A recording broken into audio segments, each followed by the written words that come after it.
Marcus Chen stood at the floor-to-ceiling windows of his downtown office, watching the city lights flicker to life as evening descended. At 38 years old, he had built Chen Technologies from a small startup in his garage into a billion-dollar empire that revolutionized artificial intelligence and data security. His company now employed over 15,000 people across 12 countries, and his face regularly appeared on magazine covers and business news channels. Success had come fast, but it had also painted a target on his back. The threats started arriving 3 months ago. At first, they were anonymous emails that his security team dismissed as spam from jealous competitors or disgruntled former employees. Then the messages became more specific, more personal. Someone knew his daily schedule, his favorite restaurants, even the route his driver took to his penthouse apartment. Marcus hired additional security, changed his routines, and installed new surveillance systems. But paranoia became his constant companion, creeping into his thoughts during board meetings and keeping him awake at night. His business partner and childhood friend, David Wu, had been acting strangely for weeks.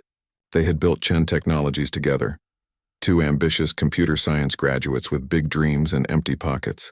David handled the financial operations while Marcus focused on product development and innovation.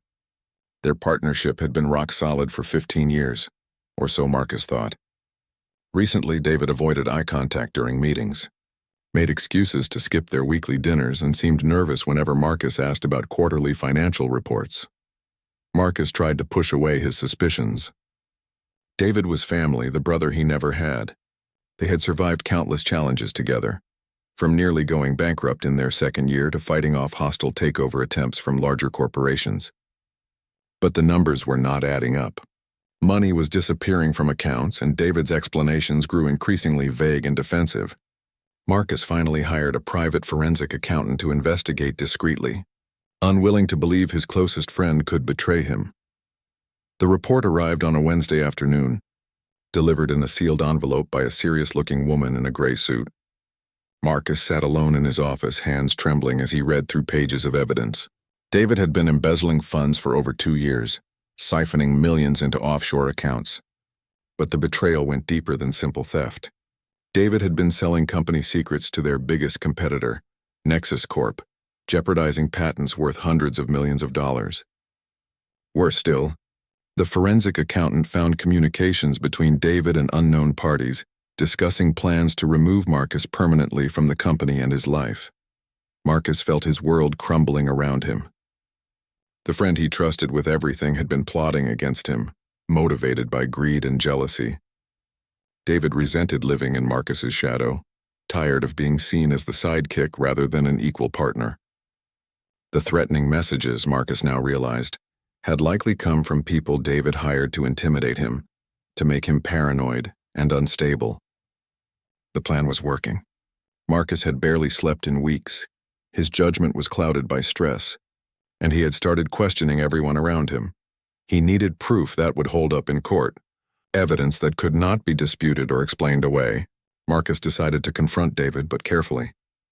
He arranged a private meeting for Friday evening at the old Riverside warehouse district, where they had first rented office space years ago. The area was mostly abandoned now, scheduled for redevelopment, but currently just empty buildings and overgrown lots. Marcus told David he wanted to discuss a major new investment opportunity away from the office, somewhere they could talk freely without interruption. David agreed immediately, perhaps too quickly. Marcus felt a chill run down his spine but pushed forward with his plan. He informed his head of security, James, about the meeting location and asked him to wait nearby but out of sight. Marcus wanted to give David a chance to come clean, to explain himself, maybe even to apologize. Deep down, he hoped this was all a terrible misunderstanding, that his friend could offer some reasonable explanation for the evidence that seemed so damning. Friday evening arrived with dark clouds rolling in from the east, promising rain before midnight. Marcus drove himself to the warehouse district, declining James's offer to accompany him directly. The streets were deserted, lit only by occasional flickering streetlights that the city had not yet replaced. His car's headlights cut through the gathering darkness as he pulled into the gravel lot beside the old brick warehouse. David's black sedan was already there, parked near the building's rusted metal door. Marcus stepped out of his car, the cool evening air carrying the smell of the nearby river and old motor oil. The Cooper River flowed just 50 yards behind the warehouse, its waters dark and swift from recent rainfall upstream.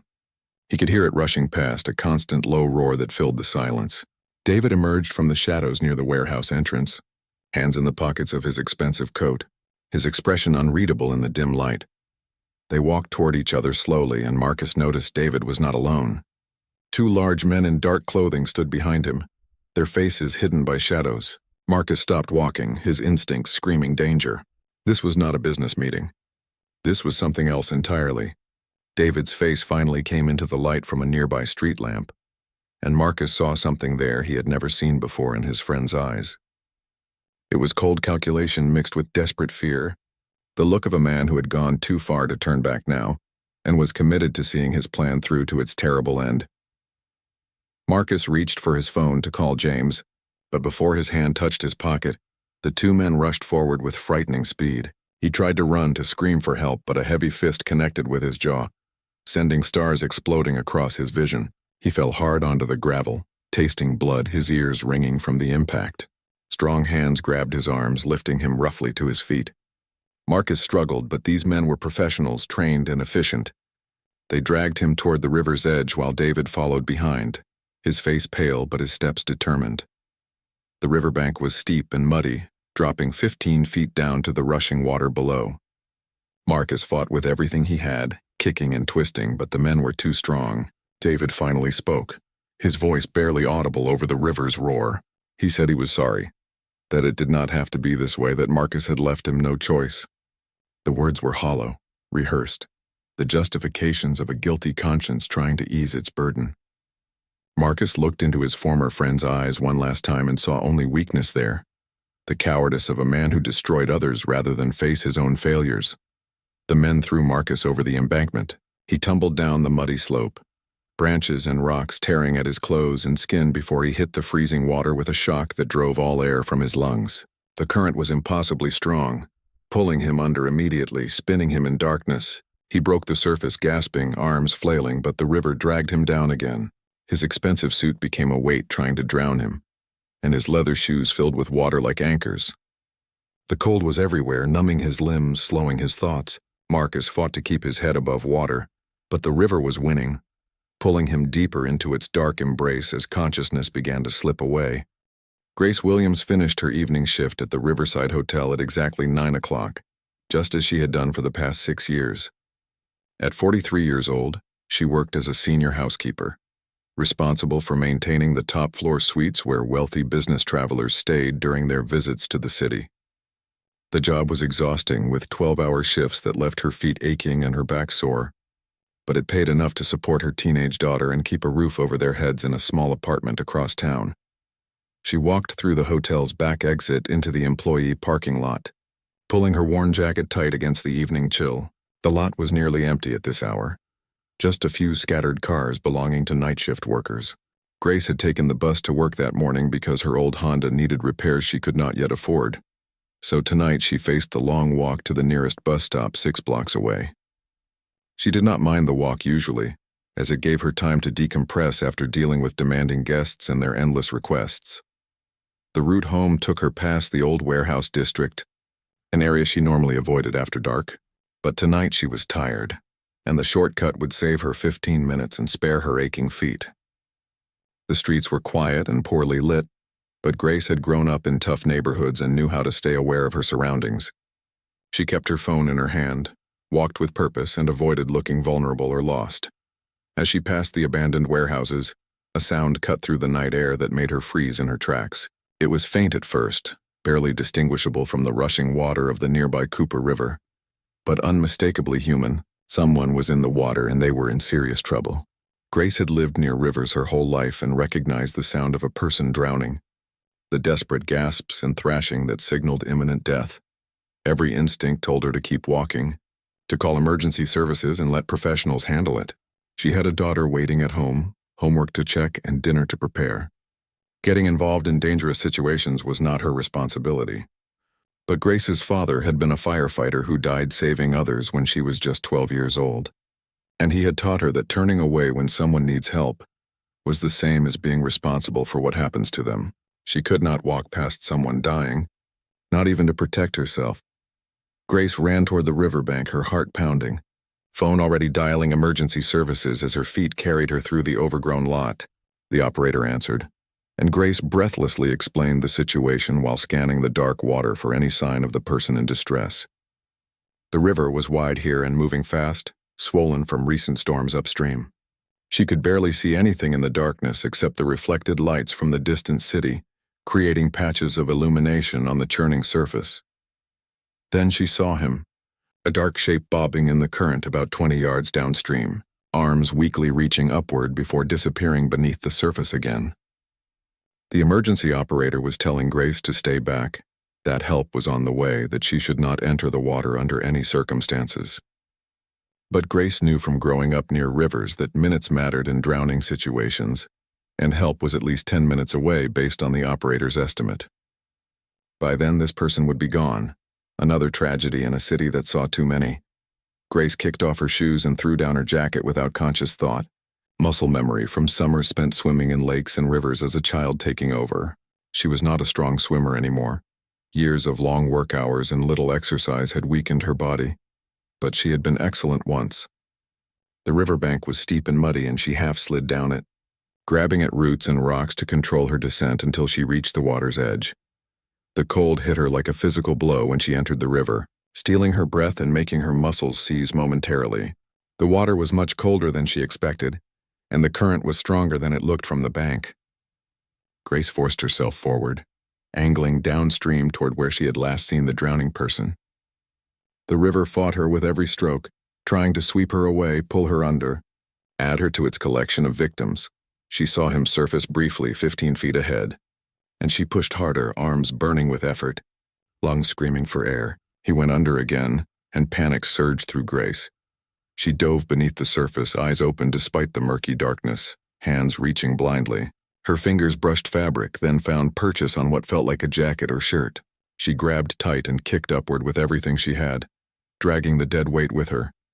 They broke the surface together, and Grace gasped for air while struggling to keep both their heads above water. The man was unconscious, or nearly so, his body limp and heavy, offering no help in keeping them afloat. Grace wrapped one arm across his chest in the rescue hold her father had taught her decades ago, and began the desperate swim toward the nearest shore. The current was relentless, pushing them downstream, away from where she had entered the water, toward darker sections of the river where fewer lights reached. Her arms felt like lead, and her legs cramped with the cold and exertion. Grace had never been so exhausted in her life. Every breath was a victory, every stroke forward a battle won against impossible odds. She wanted to give up, to let the river take them both, to stop fighting and simply rest. But then she thought of her daughter Jasmine waiting at home, and she thought of this stranger's family who would never know what happened to him if she quit now. Grace found strength she did not know she possessed and kept swimming. The riverbank finally came within reach, a concrete embankment that was part of the old industrial waterfront. Grace grabbed at the rough surface, nails breaking as she tried to find handholds while still supporting the unconscious man. It was impossible to climb while holding him, and she could not let him go, not after coming this far. She wedged herself against the embankment, using her body to pin the man against the wall while she screamed for help with what little breath she could spare. Minutes passed, like hours. Grace's strength was failing, the cold water sapping the last of her energy, her grip on the concrete starting to slip. Just when she thought she could not hold on another second, bright lights swept across the water and voices called out from above. Emergency responders had arrived, alerted by her phone call and guided to this location by police surveillance cameras that had tracked their movement down the river. Strong hands reached down, grabbing the unconscious man first and hauling him up onto the embankment. Then they came back for Grace, pulling her from the water with professional efficiency. She collapsed onto solid ground, shaking uncontrollably, too exhausted to even sit up. Someone wrapped a thermal blanket around her shoulders while others worked on the man she had saved, performing CPR, checking vital signs, shouting medical terms she did not understand. Grace watched through blurred vision as they worked on him. This stranger she had risked everything to save. He was wearing an expensive suit, now torn and muddy. and even in his current state she could tell he was someone important, someone with money and power. What was a man like that doing in the river at this hour? Had he fallen, jumped, been pushed? Questions swirled in her exhausted mind, but she was too tired to voice them. The paramedics got him breathing again, water expelled from his lungs in violent coughs that signaled life returning. They loaded him onto a stretcher and into a waiting ambulance, its lights painting the scene in alternating red and blue. Another ambulance was there for Grace, paramedics checking her temperature, blood pressure, asking questions about pain or numbness. She answered automatically, her eyes never leaving the first ambulance as it pulled away with its precious cargo. Sirens wailing into the night.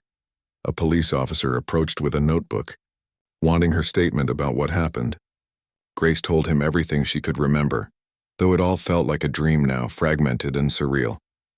She had been walking home, heard someone in the water, called emergency services, and went in after them. The officer wrote it all down, then told her she was remarkably brave and probably saved that man's life. Grace did not feel brave. She felt cold and tired and wanted nothing more than to go home to her daughter. They transported Grace to the hospital as a precaution, concerned about hypothermia and the possibility of water in her lungs.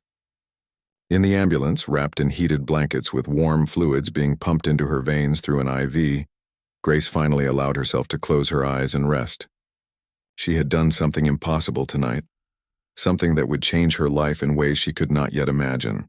But for now, all that mattered was that two people who entered the Cooper River that night had both survived to see another day, and that was miracle enough for Grace Williams. Marcus woke to the sterile smell of disinfectant and the steady beeping of medical equipment. His head throbbed with a pain that seemed to radiate from somewhere deep in his skull, and his body felt like it had been beaten with hammers. Every muscle ached, his throat burned, and breathing required conscious effort that sent sharp pains through his chest. He tried to open his eyes, but the bright fluorescent lights overhead forced them shut again immediately. A voice spoke near his bed, soft and professional. It was a doctor explaining that Marcus had been in the Cooper River, that he had nearly drowned and that he was lucky to be alive. The doctor listed his injuries like reading a grocery list: bruised ribs, mild concussion, hypothermia, water in the lungs, various cuts and contusions. Marcus would make a full recovery, but he needed rest and observation for at least 48 hours.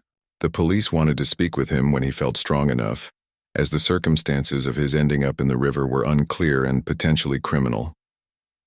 Memories flooded back in fragmented pieces. The warehouse, David's face in the lamplight, the two men grabbing him, the terrible fall and the cold water swallowing him whole. Marcus's heart rate spiked, and the monitoring equipment beside his bed erupted in alarmed beeping. Nurses rushed in. The doctor returned, and someone injected something into his IV line that made the panic recede into a warm, fuzzy distance. The doctor's voice came from far away, telling him to stay calm, that he was safe now, that whoever hurt him could not reach him here. When Marcus woke again, the room was darker, lit only by the glow of monitors and a small light above the sink. A police detective sat in the chair beside his bed, a middle-aged woman with kind eyes and a no-nonsense demeanor. She introduced herself as Detective Sarah Morrison and asked if Marcus felt well enough to answer some questions. He nodded carefully, not wanting to aggravate his headache, and she pulled out a digital recorder after asking his permission to document their conversation. Marcus told her everything. He explained about David Wu, the embezzlement, the stolen company's secrets, the threatening messages, and the meeting at the warehouse that turned into an attempted murder. Detective Morrison listened without interruption, her expression neutral and professional, occasionally making notes in a small leather-bound notebook. When Marcus finished, she sat back and studied him for a long moment before speaking. The detective explained that when emergency responders arrived at the river, they found no one at the warehouse location Marcus described. No black sedan, no evidence of any struggle, nothing to corroborate his account except the fact that he had indeed been in the river and nearly died. They had checked surveillance cameras in the area, but most were broken or had been vandalized weeks ago. The few working cameras showed Marcus's car arriving at the warehouse, but nothing else useful, due to poor angles and lighting. Marcus felt frustration and fear rising in equal measure. David had covered his tracks perfectly, Probably had contingency plans in place long before tonight. Without evidence, it was Marcus's word against David's, and David was a skilled liar who had been deceiving him for years. The detective seemed to read his thoughts and assured him that the investigation was just beginning. They would examine financial records, interview employees, and dig into David Wu's background. If David was responsible, they would find proof. Detective Morrison then changed the subject, asking Marcus if he knew who pulled him from the river. Marcus realized he had no idea. In the chaos and confusion of nearly dying, he had not thought about how he survived, only that he had. The detective smiled slightly, the first warmth showing in her professional demeanor. She told him about Grace Williams, the hotel housekeeper who heard him drowning, called emergency services, and then went into the dangerous river herself to save a complete stranger. Marcus listened in stunned silence as the detective described Grace's actions in detail. This woman had risked her life for him without hesitation, without knowing who he was or whether saving him was worth the danger. She had nearly died herself in the process, fighting the current and the cold to drag his unconscious body to safety. Marcus felt emotions he could not name welling up inside him. Gratitude mixed with disbelief and a profound sense of debt that could never truly be repaid. He asked where Grace was, whether she was all right, and if he could see her. Detective Morrison explained that Grace had been treated for hypothermia and released several hours ago. She had given her statement, declined any media attention, and asked only to be allowed to go home to her daughter. The hospital had her contact information, and the detective could arrange a meeting if both parties agreed. Marcus said he would like that very much, that he needed to thank this woman properly for saving his life. After Detective Morrison left, promising to update him on the investigation's progress, Marcus lay in the quiet hospital room thinking about Grace Williams. He tried to imagine what kind of person would do what she did, would risk everything for a stranger without a second thought. In Marcus's world of business and technology, people rarely did anything without calculating the potential benefit to themselves first. Altruism was a concept discussed in philosophy classes, not something he encountered in daily life. Yet this woman had demonstrated it in the purest form imaginable. James, his head of security, arrived the next morning with fresh clothes and a deeply apologetic expression. He explained that he had been waiting in his car several blocks from the warehouse as Marcus instructed, monitoring the GPS tracker in Marcus's phone. When the signal suddenly moved rapidly down the river and then stopped, James knew something was terribly wrong.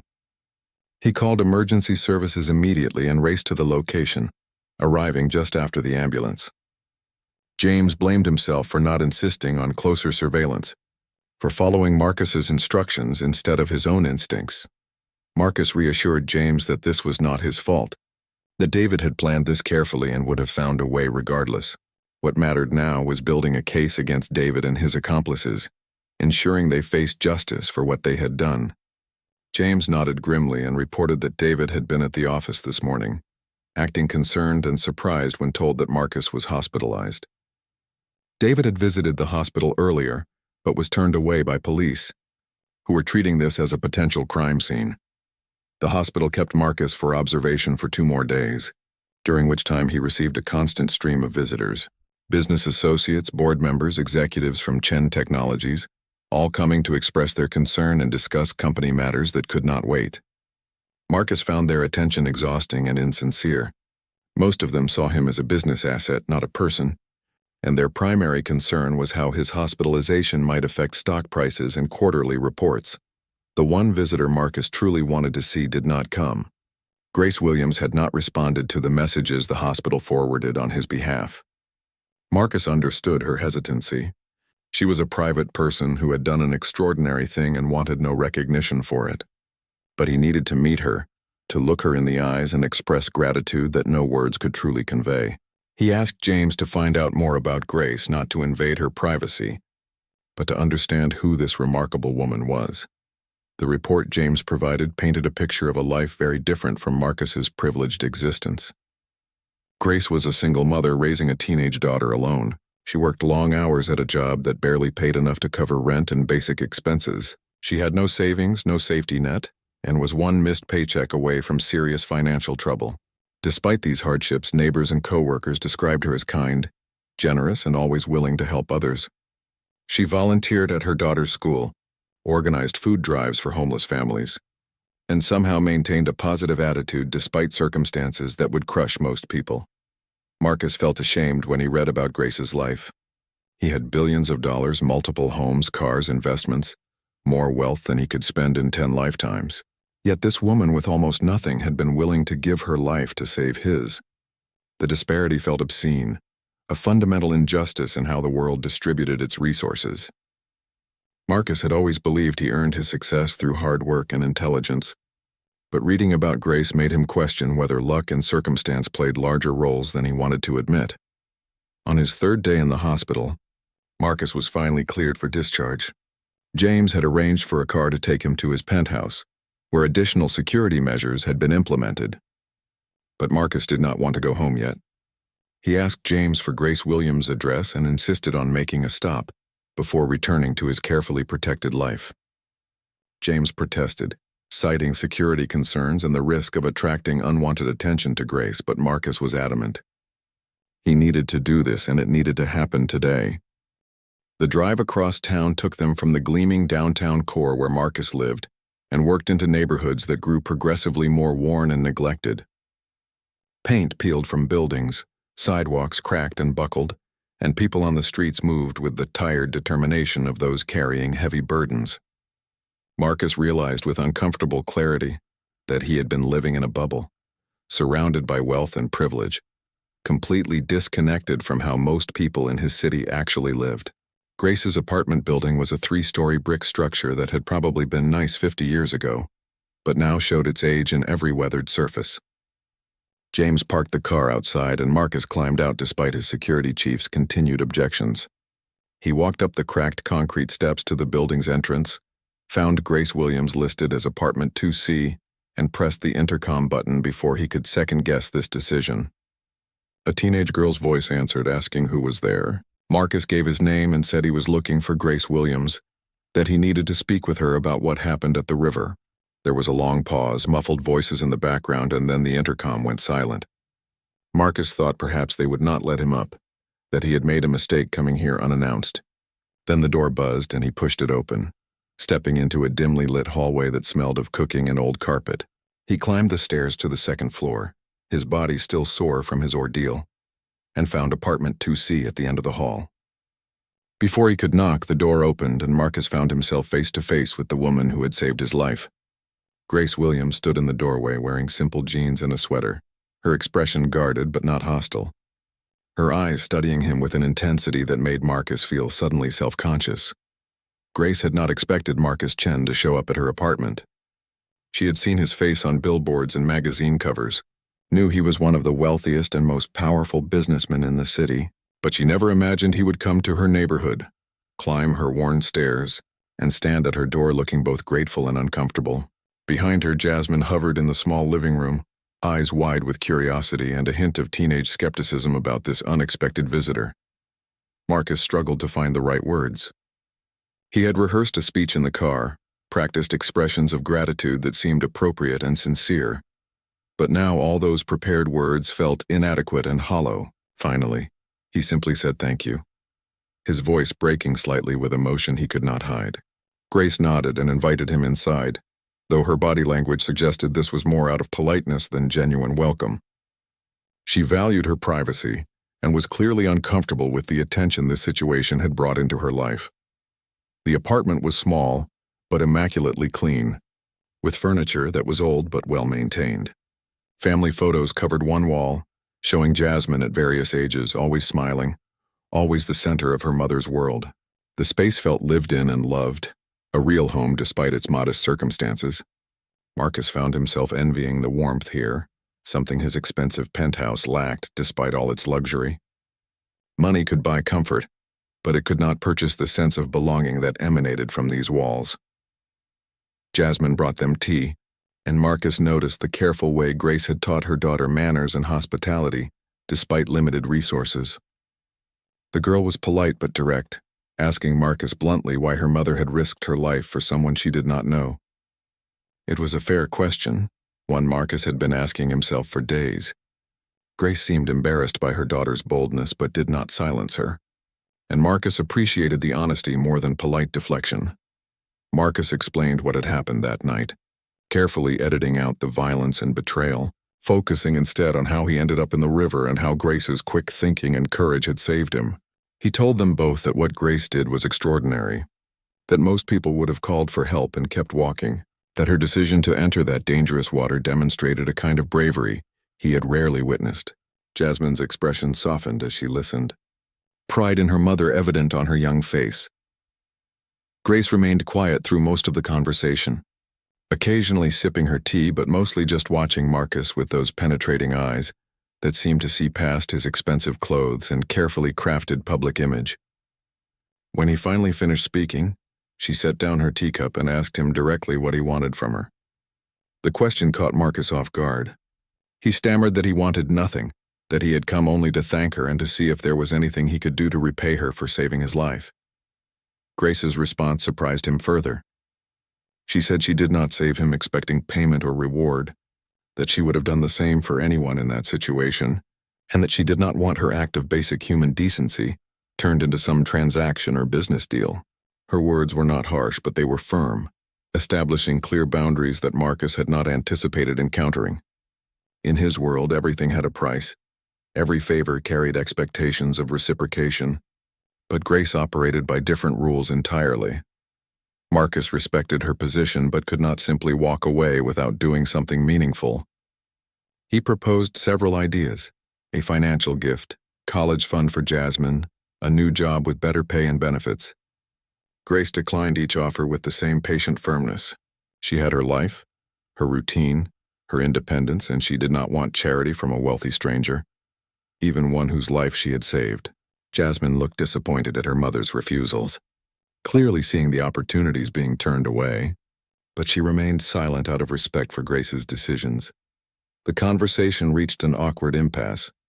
Marcus genuinely wanted to help, to do something concrete that demonstrated his gratitude, but Grace seemed determined to accept nothing from him.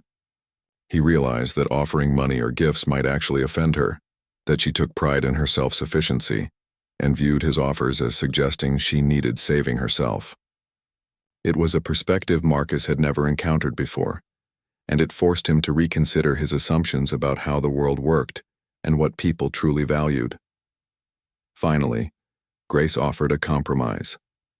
She said that if Marcus genuinely wanted to do something meaningful, he could use his resources and influence to help people in situations like hers. She pointed out that thousands of families in the city struggled with poverty wages, inadequate housing, and limited opportunities for advancement. Rather than focusing on repaying one person, Marcus could invest in systemic changes that would help entire communities. It was a challenge more than a suggestion, and Marcus found himself responding to it. Marcus left the apartment an hour later with a new perspective and a growing sense of purpose. Grace had given him something more valuable than saving his life. She had shown him a world that existed parallel to his own, where people faced daily challenges he never had to consider, yet somehow maintained dignity and compassion he rarely saw in corporate boardrooms. The experience was humbling in ways that forced Marcus to examine his priorities and question the meaning of success he had always pursued. In the days that followed, Marcus threw himself into planning the kind of initiative Grace had described. He assembled a team of social workers, community organizers, and policy experts to develop comprehensive programs addressing poverty, education, and employment in underserved neighborhoods. Chen Technologies would fund job training programs, scholarship initiatives, and affordable housing developments. It would be the company's legacy project, something meaningful that extended beyond quarterly earnings and stock prices. Meanwhile, Detective Morrison's investigation into David Wu was making progress. Forensic accountants had uncovered the full extent of David's embezzlement, totaling over $40 million hidden in complex offshore structures. More importantly, they found communications between David and two men with criminal records matching the description of Marcus's attackers. David had hired them through intermediaries, but the digital trail was there once investigators knew where to look. David was arrested at his home on a Tuesday morning, charged with embezzlement, conspiracy to commit murder, and attempted murder. The news sent shockwaves through the business community. with media outlets running endless stories about betrayal at the highest levels of corporate America. Marcus declined most interview requests, unwilling to turn his near-death experience into entertainment for the masses. He issued a brief statement expressing disappointment in his former friend's choices and gratitude to the justice system for holding him accountable. The legal proceedings would take months, likely years before reaching trial. David's lawyers were already building a defense, claiming Marcus had fabricated evidence to frame an innocent partner, that the embezzlement accusations were false, and that David had nothing to do with whatever happened at the river. It was all lies, but David was fighting for his freedom and would say anything to avoid prison. Marcus found he felt more sadness than anger about the situation. They had built something remarkable together once, before greed and jealousy poisoned everything. Through all the chaos of the investigation and media attention, Marcus found himself thinking often about Grace Williams. He had respected her wishes and not contacted her again, but he wondered how she was doing, whether the attention from his case had disrupted her quiet life, and whether she ever thought about that night at the river. He learned through James that Grace had refused multiple media requests for interviews, had turned down book deals and movie offers, and had continued going to work each day as if nothing extraordinary had happened. Marcus channeled his gratitude into action, moving forward with the community initiatives Grace had inspired. Chen Technologies announced $1 billion commitment to urban development projects, educational programs, and job creation in economically disadvantaged areas. The business press praised it as brilliant public relations, but Marcus knew it was more than that. It was an attempt to honor the values Grace demonstrated through her actions, to use his wealth and power for something beyond personal enrichment. 2 months after the river incident, Marcus attended the groundbreaking ceremony for the first Chen Technologies Community Center, located in Grace's neighborhood.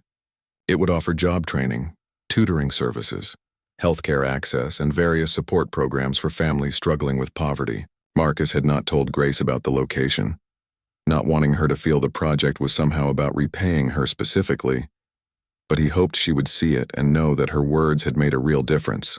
As the ceremony concluded and Marcus posed for photographs with local officials and community leaders, he noticed a familiar figure standing at the back of the small crowd. Grace had come, wearing her work uniform, probably on her lunch break. Their eyes met across the distance, and she gave him a small nod of acknowledgement. It was a simple gesture, but it meant everything to Marcus. She understood what he was trying to do, and perhaps in her own quiet way she approved. After the ceremony, Marcus made his way through the dispersing crowd toward where Grace stood, but she had already slipped away, returning to her life and responsibilities. Marcus smiled to himself, somehow unsurprised by her departure. Grace Williams was not someone who sought recognition or gratitude. She did what she believed was right, and moved on without dwelling on it. It was a quality Marcus was learning to admire more with each passing day, a simplicity of purpose that his complicated life often lacked.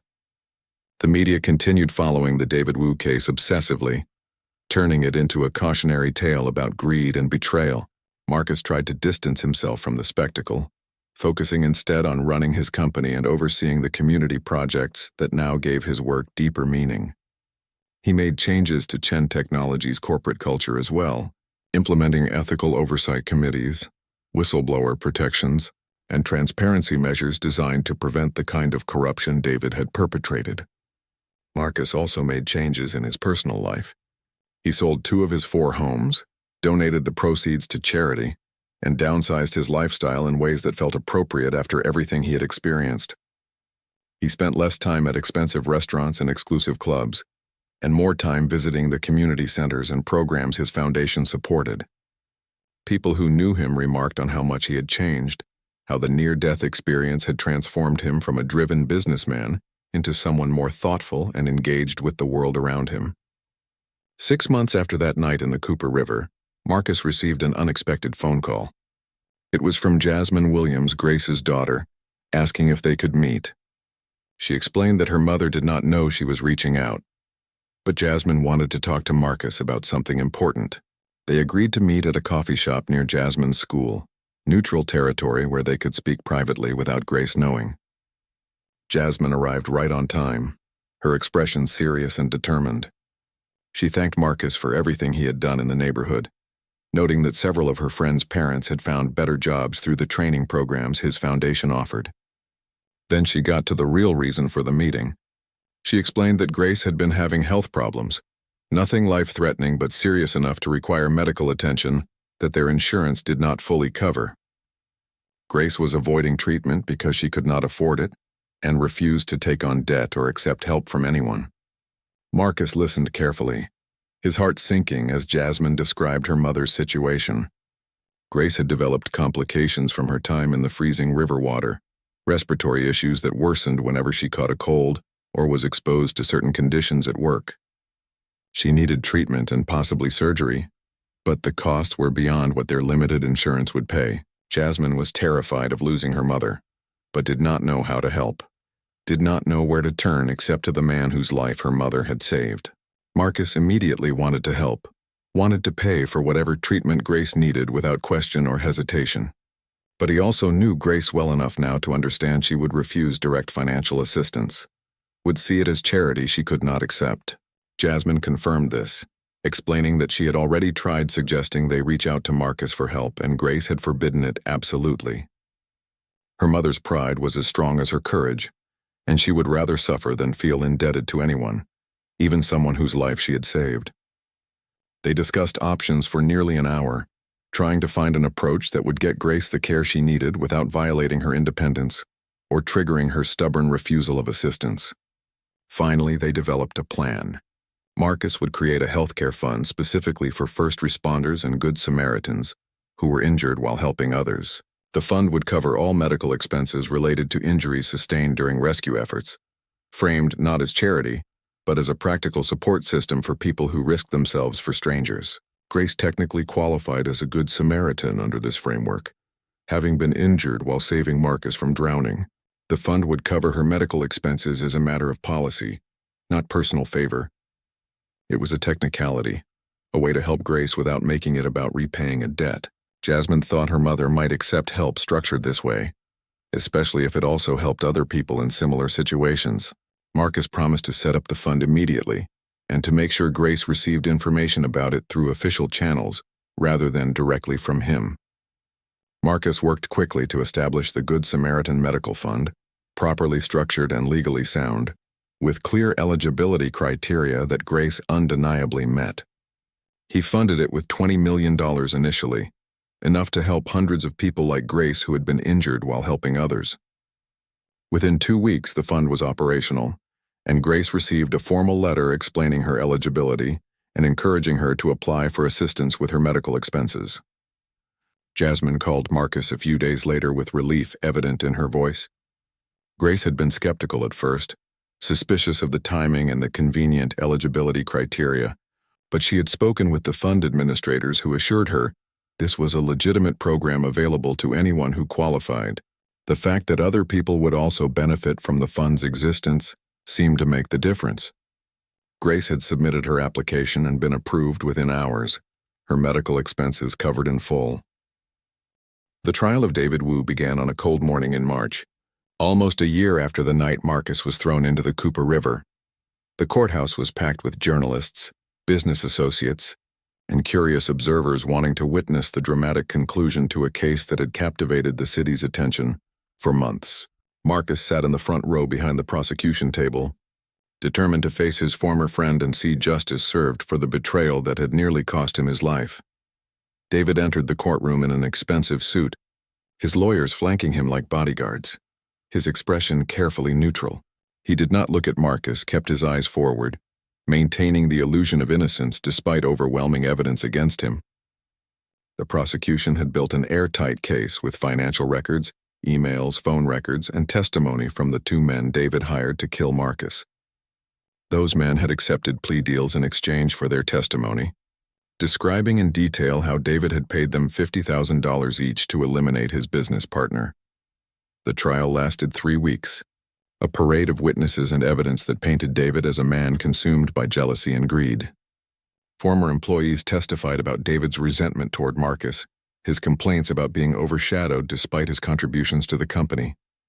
Financial experts explained the complex embezzlement scheme David had constructed over years, systematically stealing from the company he helped build. The prosecution presented emails where David discussed selling proprietary technology to competitors, betraying not just Marcus but the thousands of employees whose jobs depended on Chen Technologies' success.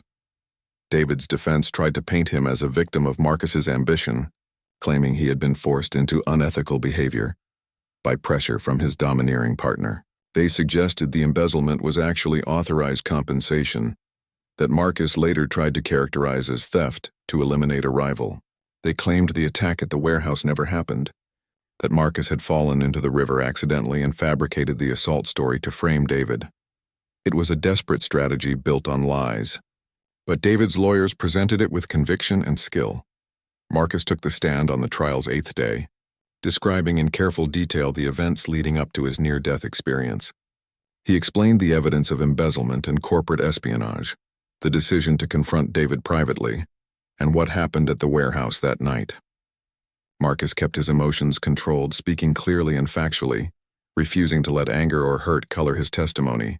He described the moment David's hired men threw him into the river, the cold water closing over his head, the certainty that he was going to die. The defense attorney cross-examined Marcus aggressively, trying to poke holes in his account, suggesting he had been drunk or confused, implying the darkness made accurate identification impossible. But Marcus remained steady, his answers consistent and detailed. He had known David Wu for 20 years, had built a company with him, considered him family. There was no confusion about who stood on that riverbank watching while hired killers threw Marcus to his death. The jury listened intently, and Marcus could see belief in their faces, acceptance of his truth. The prosecution's final witness was Detective Sarah Morrison, who presented the investigative findings that corroborated every aspect of Marcus's testimony. Phone records placed David at the warehouse location, despite his claims of being home that evening. Financial transactions showed payments to the two men who had already confessed to their role in the attack. Security footage from nearby areas tracked David's car arriving and leaving the warehouse district within the relevant time frame. The evidence was overwhelming, leaving no reasonable doubt about David's guilt. The jury deliberated for only 6 hours before reaching a verdict. David Wu was found guilty on all counts: embezzlement, conspiracy to commit murder, and attempted murder. The courtroom erupted in murmurs and gasps when the verdict was read. David's face remained impassive, but his hands trembled slightly as bailiffs approached to take him into custody, pending sentencing. For a brief moment, David's eyes met Marcus's across the courtroom, and Marcus saw something there that might have been regret, or perhaps just the resignation of a man facing the consequences of his choices. Sentencing came 2 weeks later. The judge, a stern woman with decades of experience, delivered a harsh assessment of David's actions. She spoke about betrayal of trust, about the aggravating factor of attempting to murder someone who considered you family, about the need to send a message that such behavior would not be tolerated regardless of wealth or status. David Wu was sentenced to 35 years in prison without possibility of parole for the first 20 years. It was effectively a life sentence for a man in his late 30s, and Marcus felt no satisfaction in hearing it pronounced. After the sentencing, Marcus stood outside the courthouse giving a brief statement to assembled media. He expressed relief that justice had been served, but emphasized that the real story should be about the courage of Grace Williams, who had saved his life that night.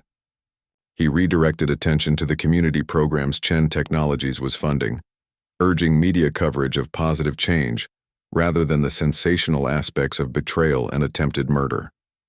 Most journalists ignored his request, of course, preferring the dramatic narrative of corporate treachery over stories about community development. Marcus returned to work with renewed focus, throwing himself into building the company's future without David's shadow hanging over everything. The board of directors had been restructured with stronger oversight mechanisms, and Marcus implemented policies ensuring no single person could ever again wield the kind of unchecked power David had abused. Chen Technologies began to rebuild its reputation, slowly regaining the trust of clients and partners who had been shaken by the scandal.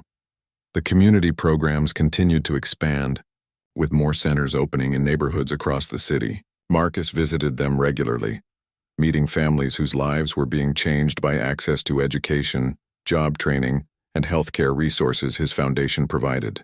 He learned names, heard stories, began to understand the systemic barriers that kept people trapped in cycles of poverty despite their talent and determination. Each visit reminded him of Grace Williams and the lesson she had taught him about what truly mattered in life. Grace herself remained an elusive presence in Marcus's life. He saw her occasionally at community events, always from a distance, always just as she was leaving. She had received her medical treatment through the Good Samaritan Fund, and Jasmine reported that her mother was recovering well, her respiratory issues improving with proper care. Grace had returned to work at the Riverside Hotel, declining several better job offers that came her way after her story became public. She valued the stability and familiar routine, apparently, more than the promise of advancement. One evening in late autumn, almost 18 months after the river incident, Marcus was visiting one of the community centers when he encountered Grace in the hallway. She was there with Jasmine, who had been accepted into a college preparatory program the center offered.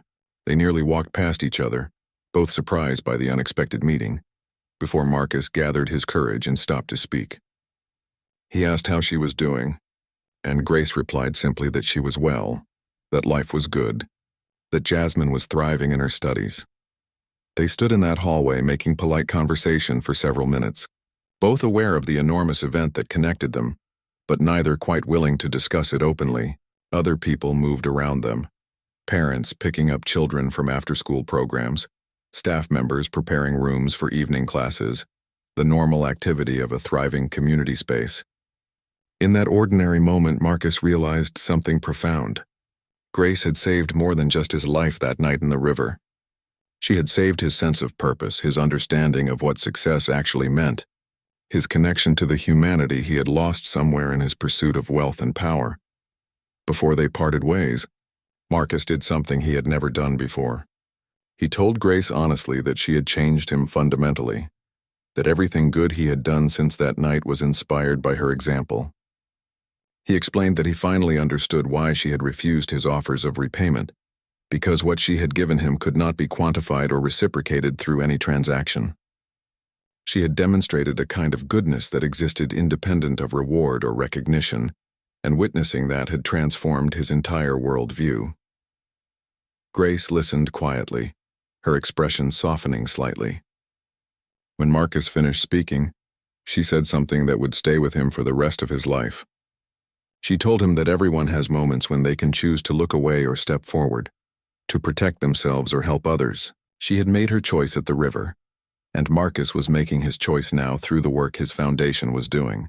The real measure of a person, Grace said, was not in the moments when everyone was watching, but in the daily choices made when no one would ever know. With those words, she collected her daughter and walked away, leaving Marcus standing in the busy hallway contemplating the simple wisdom she had shared. Marcus watched them go, mother and daughter walking through the community center that existed because Grace had inspired its creation. Jasmine glanced back once, caught Marcus's eye, and gave him a small smile of thanks that her mother did not see. In that moment, Marcus understood that his connection to the Williams family would be a lasting one, not defined by debt or obligation, but by mutual respect and the shared belief that people had responsibilities to each other that transcended social boundaries or economic circumstances. 5 years passed like a river flowing steadily forward, carrying everyone along with its current. Chen Technologies had not only recovered from the scandal, but had grown stronger, its reputation rebuilt on a foundation of transparency and ethical practices that Marcus insisted on maintaining regardless of competitive pressures. The company's market value had tripled, but more importantly to Marcus, its social impact programs had helped over 50,000 families access better education, employment, and health care. Success now meant something different than it had before that night in the Cooper River. Marcus himself had changed in ways both visible and subtle. His once focused obsession with business growth had been tempered by broader concerns about social responsibility and community welfare. He still worked long hours and drove his company toward ambitious goals, but he also made time for activities that would have seemed pointless to his younger self. He volunteered at community centers, mentored young entrepreneurs from disadvantaged backgrounds, and served on boards for nonprofit organizations addressing poverty and education inequality. His public image had shifted from ruthless tech mogul to compassionate philanthropist. Though Marcus cared little about image and focused instead on impact, Grace Williams continued working at the Riverside Hotel, now as the head of housekeeping operations with a salary that finally provided comfortable stability for her family. She had eventually accepted a promotion within the hotel, not from Marcus's intervention, but through her own demonstrated competence and leadership. The hotel's management had finally recognized what her co-workers had always known, that Grace possessed organizational skills and natural authority that made her invaluable. She managed a staff of 30 people with the same quiet competence she brought to everything in her life. Jasmine had flourished beyond anyone's expectations, though Grace would have said she always knew her daughter had extraordinary potential. The college preparatory program led to a full scholarship at a prestigious university, where Jasmine studied computer science and business administration. She spent summers interning at Chen Technologies, not because of her mother's connection to Marcus, but because she had earned the competitive position through her own academic excellence. Jasmine was determined to succeed on her own merits, carrying her mother's pride and independence into the next generation. The anniversary of the river incident arrived each year like a quiet reminder of how quickly circumstances could change, how close anyone stood to disaster or redemption at any given moment. Marcus never marked the date publicly, but he always spent that evening in quiet reflection, usually walking along the Cooper River where it all happened. The city had installed better lighting in the warehouse district, and developers had begun converting the old buildings into apartments and commercial spaces. The dangerous spot where he had nearly died was now a public park, with a walking trail and benches overlooking the water. On the 5th anniversary, Marcus stood at that spot watching the river flow past in the gathering dusk. He came here alone, without security or staff, just a man remembering the night that divided his life into before and after. The water moved swiftly as always, dark and powerful, carrying everything it touched towards some distant destination. Marcus thought about David Wu, serving his sentence in a federal prison upstate, reportedly quiet and withdrawn, finally facing the consequences he had tried so desperately to escape. Marcus felt sadness more than anger when he thought of his former friend, wondering what different choices might have led them to different outcomes. A voice spoke behind him, familiar and unexpected. Grace Williams stood a few yards away, wrapped in an autumn coat against the evening chill, her expression thoughtful as she looked at the river. She explained that she came here sometimes too on the anniversary, not to relive the trauma but to remember how much could change in a single night. They stood together in comfortable silence for several minutes, two people connected by extraordinary circumstances, watching the river that had nearly claimed one life and forever altered another. Grace finally spoke, asking Marcus if he was happy with the life he had built since that night. It was a direct question, typical of her straightforward nature that never bothered with small talk or social niceties. Marcus considered his answer carefully, wanting to be honest rather than reflexively positive. He told her that he was content in ways he had never been before the river, that he had found purpose beyond profit and meaning beyond success metrics. He acknowledged that he still struggled sometimes with the memory of David's betrayal, with trust issues that made relationships difficult. But overall, he felt like a better version of himself than the man who had been thrown into this river 5 years ago. Grace nodded, seeming to understand the complexity of his answer. She shared that the experience had changed her too, though differently. She explained that pulling Marcus from the river had given her a confidence she did not know she possessed, a certainty that she could face difficult situations and emerge intact. Her life circumstances had not dramatically changed in the ways outside observers might expect, but her internal sense of strength and capability had grown tremendously. She felt less afraid of challenges now, more willing to take calculated risks, more confident in her judgment and abilities. They talked for over an hour, the longest conversation they had ever had, discussing everything from their children's futures to the state of the city, to their individual philosophies about work and purpose. Marcus discovered that Grace possessed a sharp analytical mind and thoughtful perspectives on social issues that matched or exceeded those of experts he regularly consulted. Her insights came from lived experience rather than academic study, but they were no less valuable for that difference. He found himself wishing he could convince her to work with his foundation, to apply her intelligence and empathy to the programs they were developing. But he knew better than to make unsolicited offers that might offend her independence. As they prepared to part ways, Grace did something unusual. She thanked Marcus for the work his foundation was doing in neighborhoods like hers, acknowledging that his response to nearly dying had been to try making other people's lives better. She said she had been watching from a distance, seeing how the programs evolved and expanded, noticing how Marcus seemed to genuinely care about impact rather than publicity. Grace admitted she had been skeptical at first, assuming his philanthropy was merely reputation management or tax strategy, but time had convinced her of his sincerity. Coming from Grace Williams, whose judgment Marcus had learned to value above almost anyone else's, the acknowledgement meant more than any award or recognition he had ever received.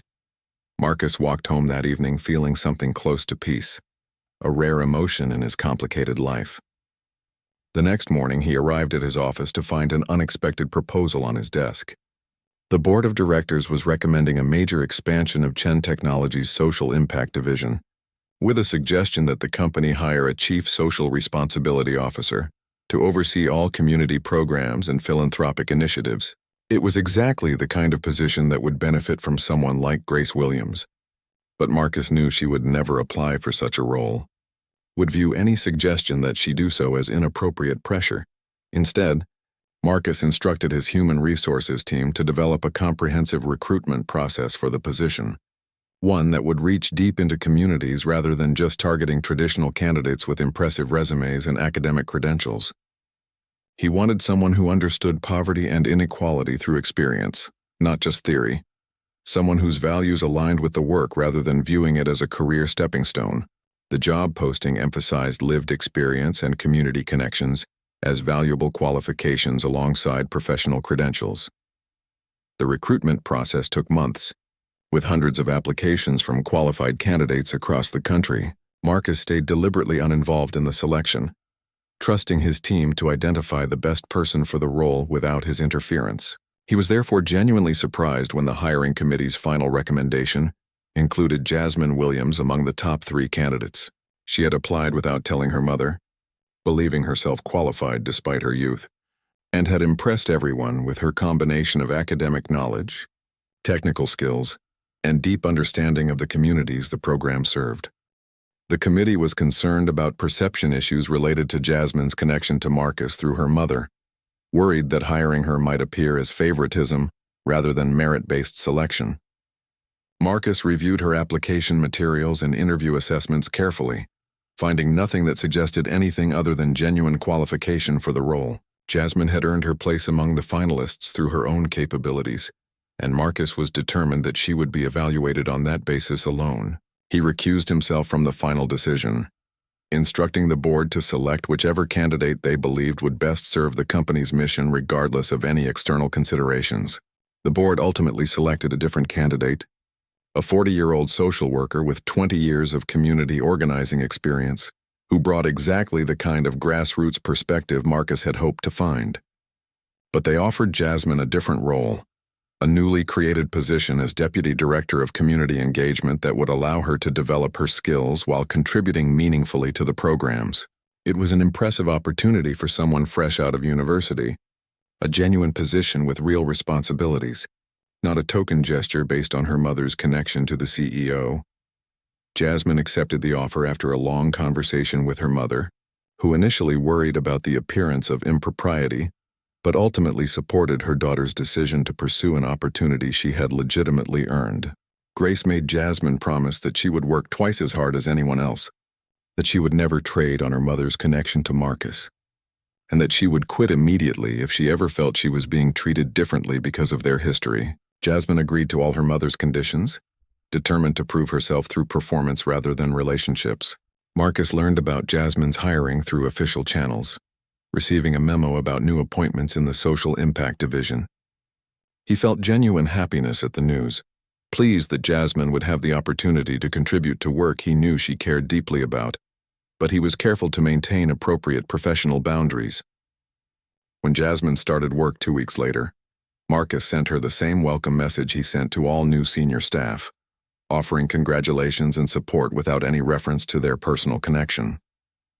It was important that she establish her own identity within the company, free from any suggestion that she was there because her mother had saved the CEO's life 5 years ago.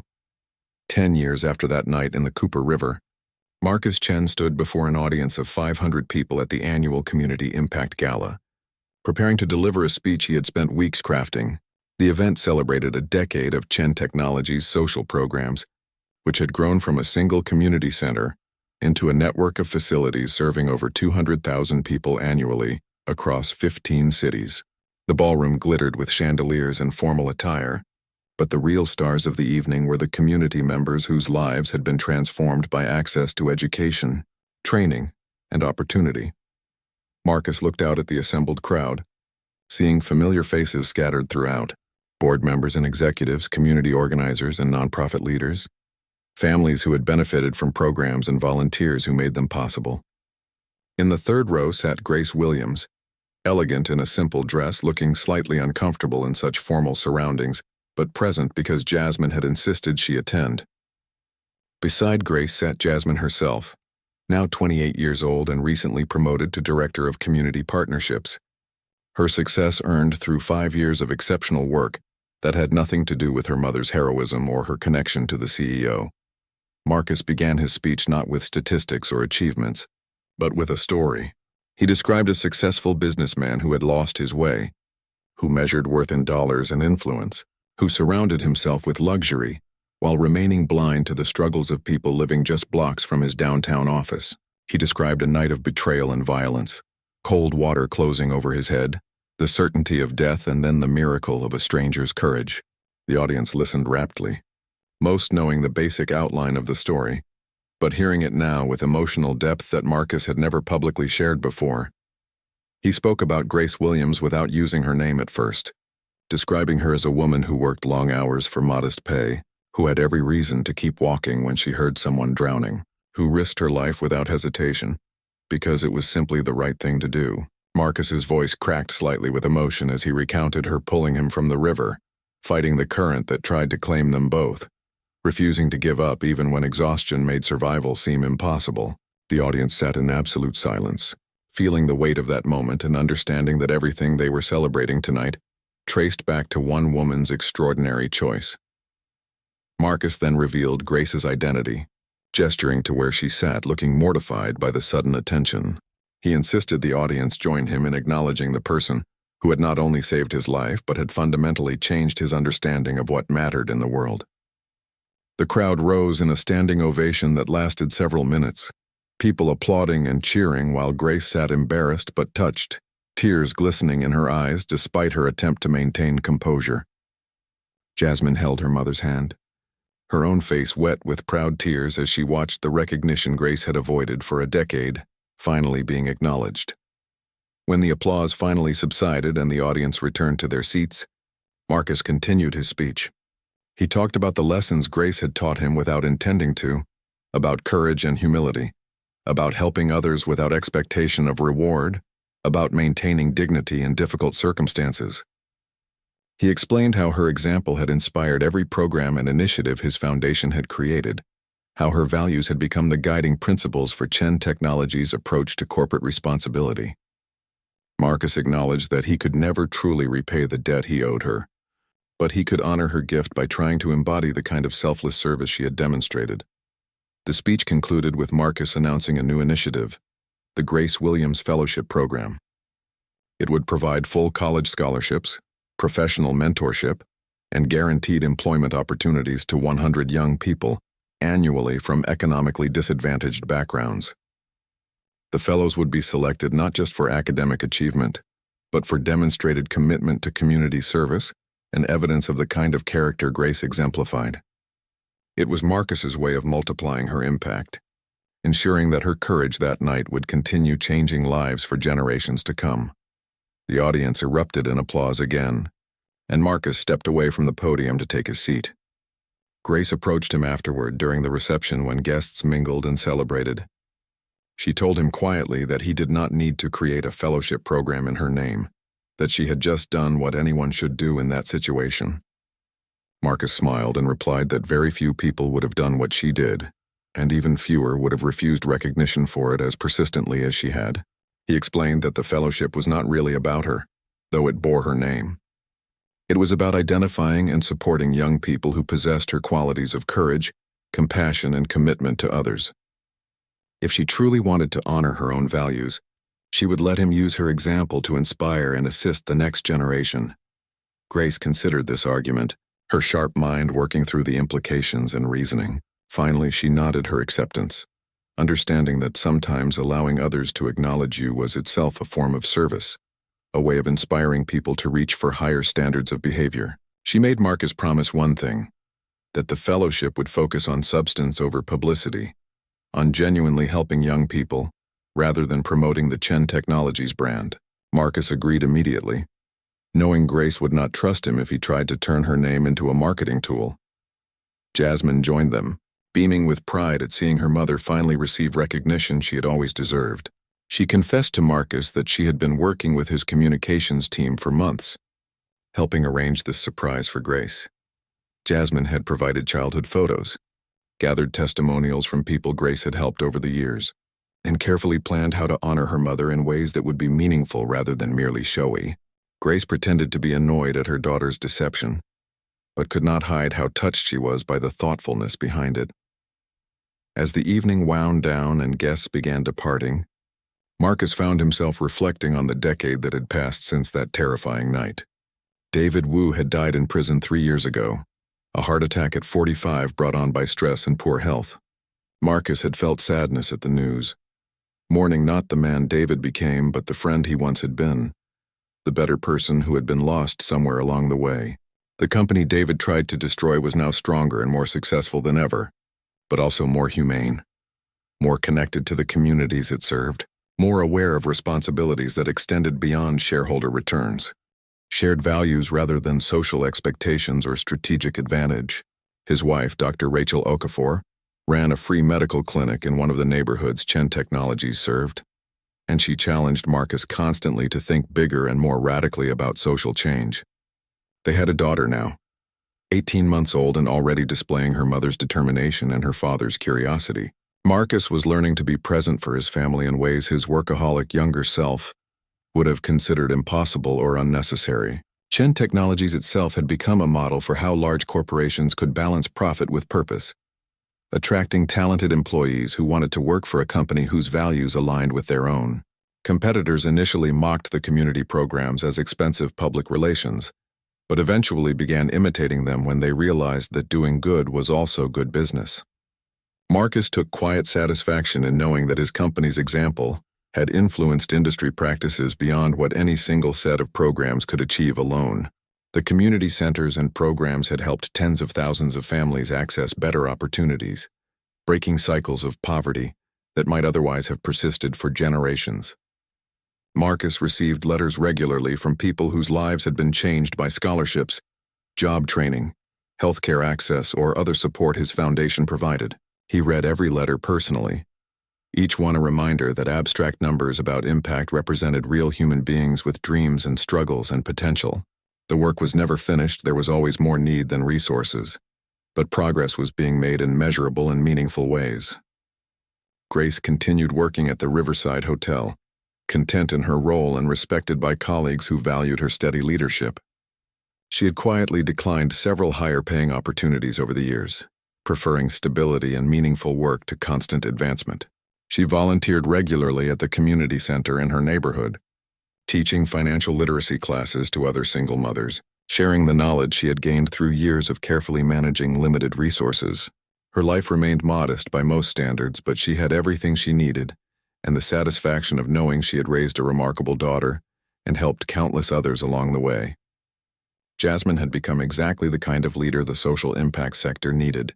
Someone who understood both business strategy and community needs, who could navigate corporate culture while maintaining authentic connections to the people programs were designed to serve. She was already being recruited by other companies and nonprofits, but for now she remained at Chen Technologies, committed to expanding programs her mother had inspired. Jasmine had started dating a fellow employee, an engineer who shared her passion for using technology to address social problems, and Grace approved of the relationship while pretending to be a more skeptical mother than she actually was. On a spring afternoon several weeks after the gala, Marcus walked through the Cooper River Park, the converted industrial area where he had nearly died a decade ago. Children played on new equipment while parents watched from benches. Joggers followed the paved trail along the riverbank, and couples strolled hand in hand enjoying the sunshine. The dangerous, forgotten place that had witnessed attempted murder had been transformed into vibrant community space, serving everyone regardless of wealth or status. Marcus paused at the spot where he had been thrown into the river, marked now by nothing except his own memory, and felt gratitude wash over him like warm water. He thought about the man he had been 10 years ago, driven and successful but fundamentally disconnected from anything beyond his own ambition. That man had died in the Cooper River, drowned by betrayal and cold water, and someone different had been pulled from the depths by Grace Williams. This new version of himself was not perfect, still carried scars from David's betrayal and trauma from the night he nearly died, still struggled sometimes with trust and vulnerability. But he was better, more complete, more authentically human than the person who had stood at office windows counting his wealth while remaining blind to his poverty of spirit. Marcus's phone buzzed with a message from Rachel, asking if he would be home for dinner and reminding him that his daughter had her first birthday party to attend that weekend. He smiled and replied that he would leave the office early. That family time was more important than the meeting his assistant had scheduled. As he walked back to his car, Marcus felt something he had spent years searching for before that night in the river. He felt content with who he was, satisfied with what he was building, and grateful for the second chance he had been given by a courageous woman who expected nothing in return except that he become someone worth saving. That debt could never be repaid, but Marcus was determined to spend the rest of his life trying to earn the gift Grace Williams had given him in that dark, cold water 10 years ago.